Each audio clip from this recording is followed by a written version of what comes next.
Hello, and welcome to another Olde Battle Reps Hobby Report. Hopefully the human one's gone up. This is my faction focus, or troop focus I should call it, of my goblins. I will do one for fairies and gnomes when we have them too, but just doing the two we've got for the moment. I'm going to talk to each player, what I like about them, really what I like about them, because there's not really anything I don't like about them, because this game is so good, and kind of how we've used them. We played about 6 games I think altogether with them, so obviously there's still more to learn, there's always going to be more to learn, but kind of initial thoughts on them really, how they all lined up. Start with this end, no particular order. Grub, great model for a start, funny looking guy with a weird hat. There's his card, focus, there we go. As with the other one, I'm not going to hold these there for too long. You can pause the video if you want to see it. Grub, love him, love Grub, just jump around all over the place. His wormhole thing is so useful. Obviously you can't do it, you don't want to do it if you're carrying a Moonstone, but I think a couple of games ago we put up, he just jumped to the other side of the board and picked up a Moonstone, no one was anywhere near, and just held on to it all game. So he's a really good Moonstone carrier for that. And not too bad in combat. Melee 4, causes magical damage. So it gets past things like the Barons, -2, gets past Eric's -2, will get past Young Jack's -1, what I think he has for his buckler. So really good for that. Quite scary for them in fact, because he can just do damage and they can't do anything about it. And also his bug spray as well. Really useful, cost 2, but he's got 4. So you get in close, bug spray them, which is just hilarious, do some magical damage, then hit them a couple of times. Really good, I like him a lot. And great model of course as well. Insatiable Hunger is a bit scary. If he manages to kill someone with rising attack, gains all his energy and all his wounds. Horrible, and it causes a lot of damage. Against thrust, causes 3 damage. You can do a lot of damage with it as well, and it's magical, so it goes straight through any armour or anything. He can be quite brutal. He died in our last game, unfortunately, because he ended up being hit in the face by Fritz's greatsword, which isn't really ideal for him. But I think he's got a lot going for him, and I think it's going to be a lot of fun. Closely followed by someone else who's an awful lot of fun. This little man. Again, got to show this model. Who doesn't want a goblin with mushrooms going out his back? Looking absolutely insane. There's his card. Focus. There we go. And that side. Solid player. He's always done really well. Jack didn't have as much luck with him, I don't think, in his game, but Arcane of 7. Arcane of 7. Usually gets off most things. Always got Weakling, which is a bit of a shame, but which we forgot in our last game, but never mind. But I found I've always managed to get Goblin Mischief off and give a couple of extra people some extra energy. Particularly good at the beginnings of games and beginnings of turns. Only cast it once, but I've managed to give Midget 4, C62's had 5. Really handing out that extra energy to people has been so useful. And Goblin Luck as well. Just blowing up Flint's musket in front of him is brilliant. He's scary to face against, I think. Obviously he has potential to die very quickly if you're not careful. With only a melee of 1 and no real defensive action apart from his signature move, which I'll get onto in a second. He could die quite quickly, but he's hard to pin down, this one. Hard to pin down. Restores all, can do transcombobulate, restore all wound energy on target goblin, which includes himself. Can be placed anywhere with 8 inches of this model, so they can move 16 inches, which is mad. His signature move is good if you can get it off. Very good. If he doesn't die and wasn't slain, restores all wounds and move 8 inches. So he just gets out of there.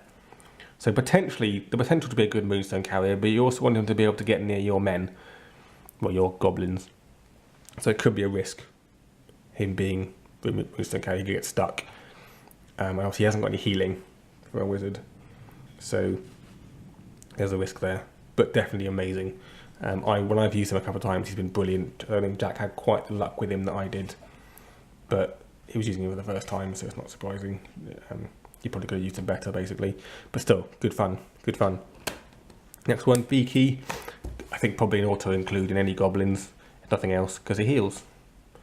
Again, a weakling, but hey ho. Arcane of 5, solid. Foul gas is always useful if you need to just finish someone off and you don't want to risk combat. Someone's got 2 health left, you just move in there and fart on them. Funny. And obviously healing's good. Always good to have a healer. And interestingly, not too bad in combat. Like potential to do a massive amount of magical damage. With his thrust, does 3. All of them are 3. That's horrible. No matter what they do, you'll do 3 damage. That's pretty brutal. Obviously if he survives, but he's got 7 health. He's pretty healthy for a goblin. Some of them are quite low, but that's pretty good. So I think he's definitely solid. You need him for his healing, if nothing else. Again, he's potential to be a good Moonstone carrier, but obviously it takes him more to dig it up, so it's a bit of a difficult one. On to one of my favourite miniatures in the range. Boom Boom, he's one of the first ones I painted. I think he was the first one I painted. But I think he struggles. I love him. Evade of -2 is good, so he's very hard to get aggressive arcane things off on him. I think I need to kind of almost forget his blunderbuss a little bit sometimes. You get caught up with it because he's holding it. The model's holding it. And actually think of him more as a supporting character. He's there to support the other ones. So do Sucker Punch on, say, the midget. And if you've got something like Defy the Odds, not Defy the Odds, the one that means you get +2 damage on your first hit, he could be +4 damage on his first hit. So it could be mental. So I think try to think of him a bit more like that. And then you'll never get this. Move someone in, separate out, maybe separate Eric from the people he wants to be near. If you can get that off well and get a 3 on it, for example, move him 6 inches towards this model, just really pull him out of position. I think trying to use him more like that and less, oh, I've got to go and shoot someone, because it's not as good. It's not as good. It's a good backup, but actually he's a supporting character and definitely a very good Moonstone carrier. With that evade stat of -2, you can't get those arcane abilities off that means he drops stuff. So he's definitely good for that too. And a solid defensive signature move. Get the low guard off, hopefully don't get any damage, and just leg it. So again, another reason why he's a good Moonstone carrier. I think people don't see him as risky. People won't see him as risky because he can't do that much damage to people.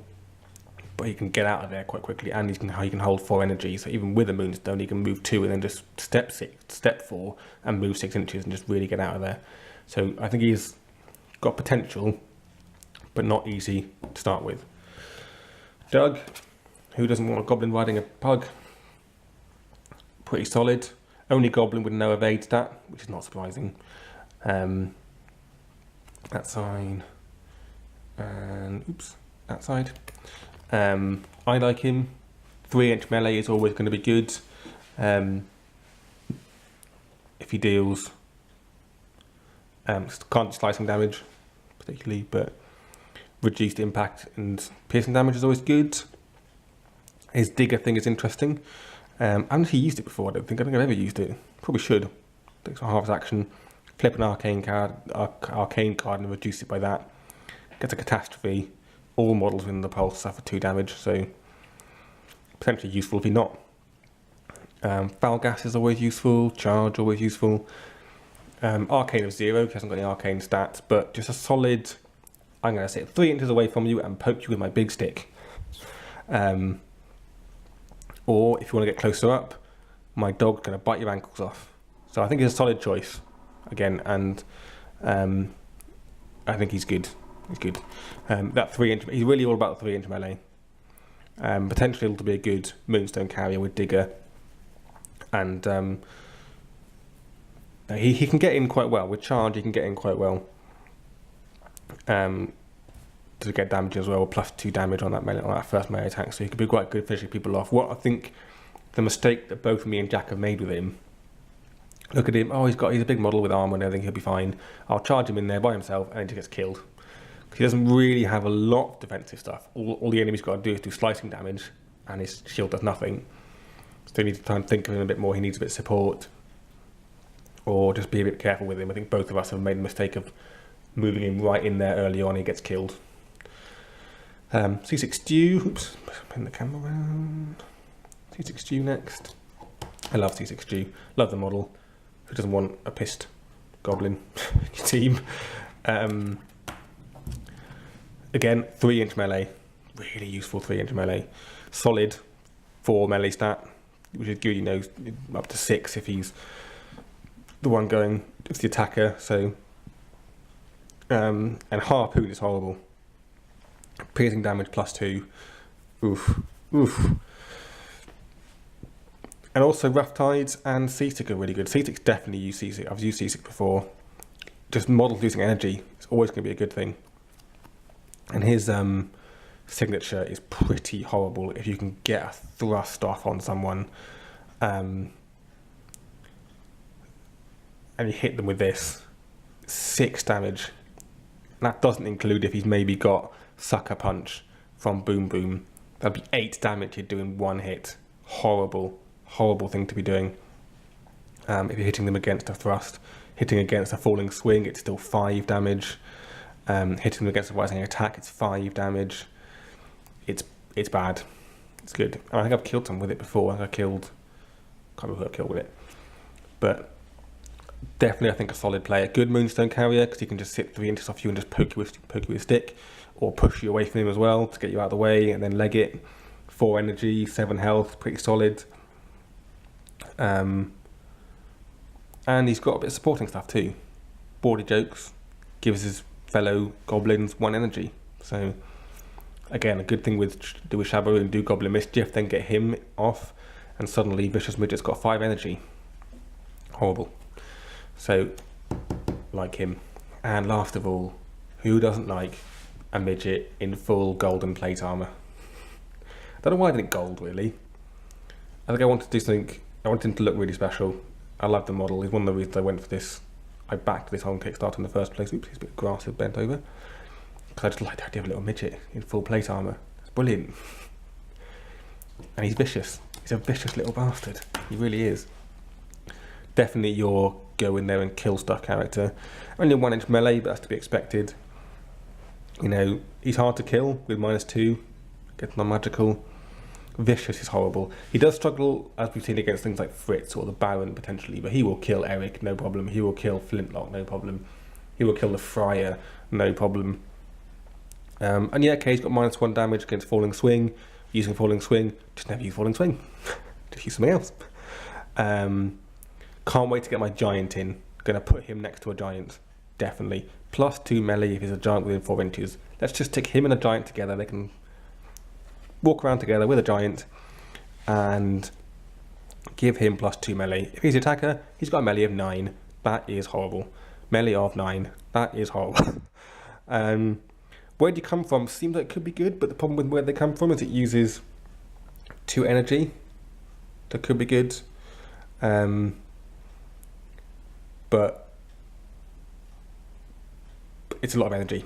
Although saying that, if he's been given extra energy by Shabaroon and given extra energy by Stew, it could be really good. And I love his signature. Groin Tickler. Who doesn't want a little midget in golden armour who tickles your groin with his big sword?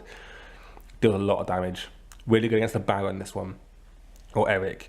Ignores their passive abilities and just does more damage. I mean, if he gets that off against someone who's played, say, High Guard, it's going to really hurt. Really hurt. Loads of damage. Horrible. Horrible. Love him. Every time I'm never going to leave him out. It's too much fun. It's a little midget. So, like with my human video, the last thing I want to talk about really, one thing I will say, the Goblins have really got going for them, is the -1 evade stat. All of them apart from Doug got a -1 and Boo Boom's got -2.